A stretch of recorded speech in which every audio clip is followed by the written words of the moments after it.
বুঝেছি বুঝেছি কি মিন করতে চাইছো। হ্যাঁ সত্যি তুমি মাথা ঘামিয়েছো বলেই আমি জেলখানা থেকে ছাড়া পেয়েছি, নাহলে তো জামিনটাই পেতাম না। এটা আমার আগেই বোঝা উচিত ছিল। বিক্রম, আবার কিছু ভুল বললাম? I am sorry. মানে তুমি তুমি এখন থেকে এইভাবেই আমার সাথে কথা বলবে, তাই তো?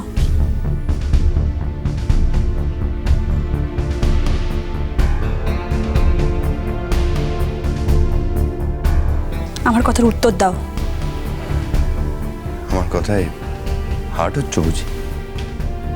সবকিছুর না একটা সীমা আছে বিক্রম, সেই সীমাটা ছাড়িয়ে যেও না।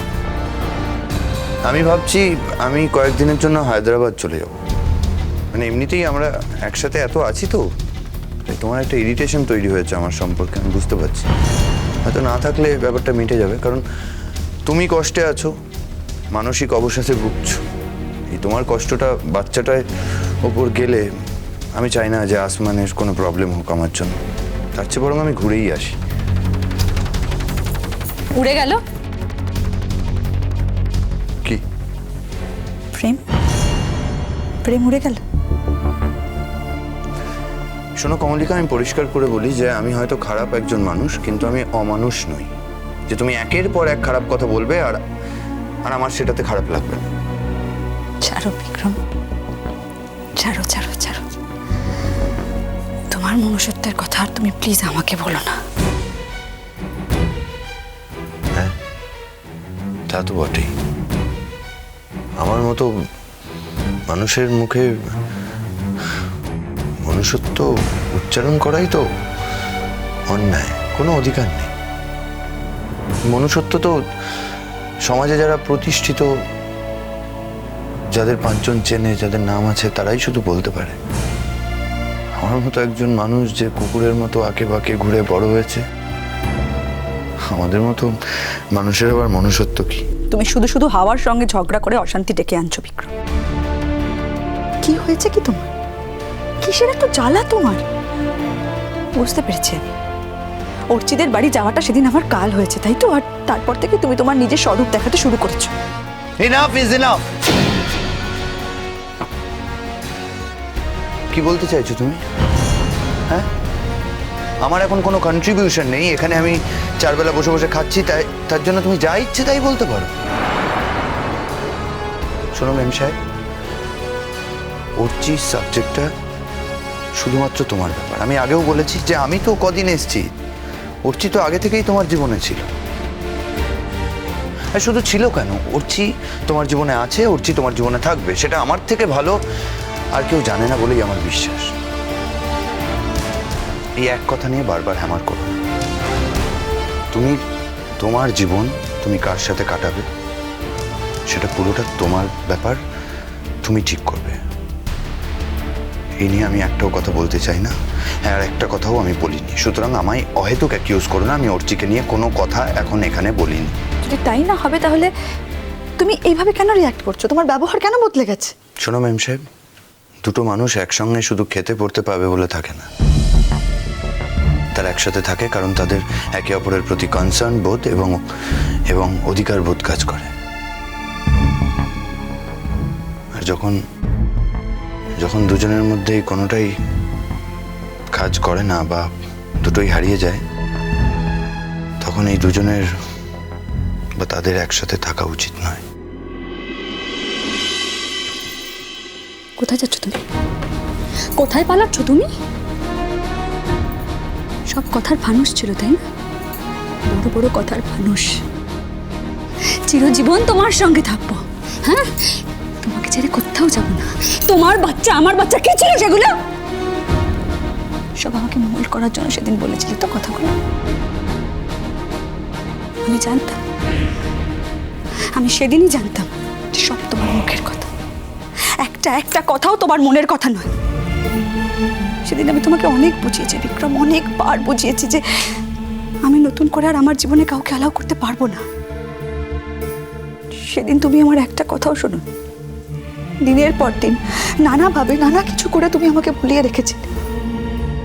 আর আজকে যখন আমরা একসঙ্গে থাকছি এতদিন, সংসার করছি, এখন তুমি আমারই বলা কথাগুলো আমাকে রিপিট করছো, তাই তো? কি মনে করো কি তুমি নিজেকে? কি মনে করো কি তুমি নিজেকে? তুমি আমার সম্মান নষ্ট করোনি? দিনের পর দিন অর্চিদের সঙ্গে প্রতারণা করেছো, আমার সঙ্গে প্রতারণা করেছো, ভুলে গেছো তুমি সব? তোমার জন্য কোথাও আমার মুখ ছোট হয়নি? দিনের পর দিন তুমি নিজে আমাকে নিয়ে অর্চিদের বাড়িতে ছিলে। কেন ছিলে তখন? কেন ছিলে তুমি তখন? আর আজকে যখন ওরা বিপদে পড়েছে বলে আমি একদিন ওদের বাড়িতে গেছি, বাধ্য হয়ে রাতে খেয়ে এসেছি, তুমি তেজ দেখিয়ে আমার উপর তেজ দেখিয়ে তুমি খাবার খাবে না? ভয় দেখাবে তুমি আমাকে? ছেড়ে চলে যাবার ভয় দেখাচ্ছ তুমি আমাকে? একটা কথা খুব ভালো করে জেনে রাখো বিক্রম, আর 5টা মেয়ের লাইফের সঙ্গে আমার লাইফের কিন্তু কোনো মিল নেই। আর আমি এত সহজে কোনো কিছুকে ভয় পাই না, তাই আমাকে ভয় দেখানোর চেষ্টা করো না। তোমার কথা তুমি ভুলে যাচ্ছ মেম সাহেব। সামাজিক নিয়মে আজকে তুমি আমার থেকে বেটার পজিশনে আছো, সেটা ঠিক। তাই তুমি আমার উপরে এই ধরনের কমেন্ট করতে পারছো, আর নিজের ভুল ত্রুটি তুমি একবারও দেখছো না, রাতে দেখতে চাইছো না।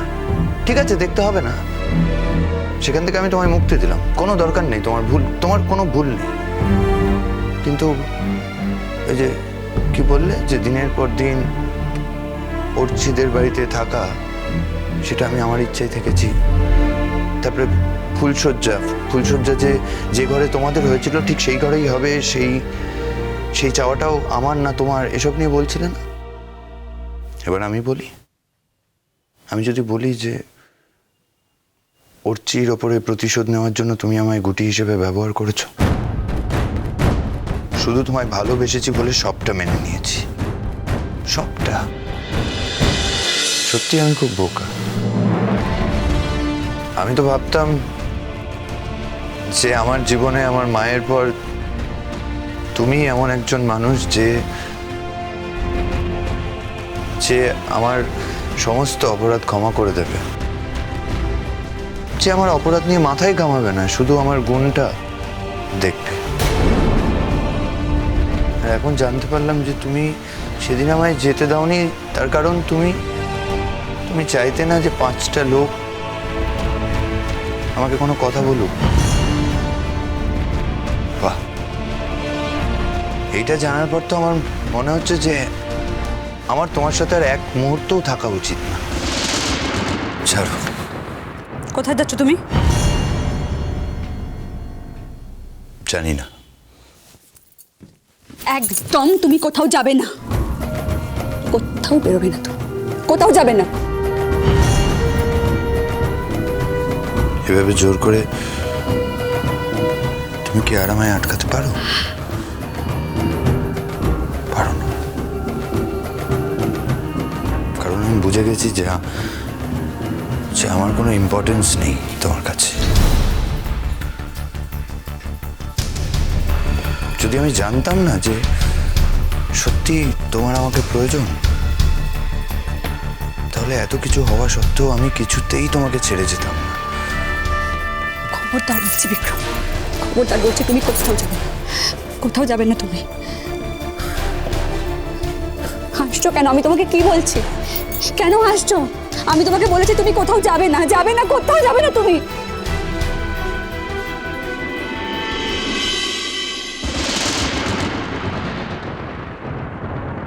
যে কোনো মানুষ তার ভালোবাসার মানুষের কাছ থেকে তো এই কথাটাই শুনতে চায়, কিন্তু তোমার এই কথাটা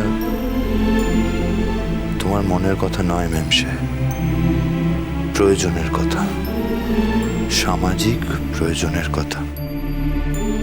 আমি তোমার সামাজিক দায় নিতে পারবো না। I am sorry.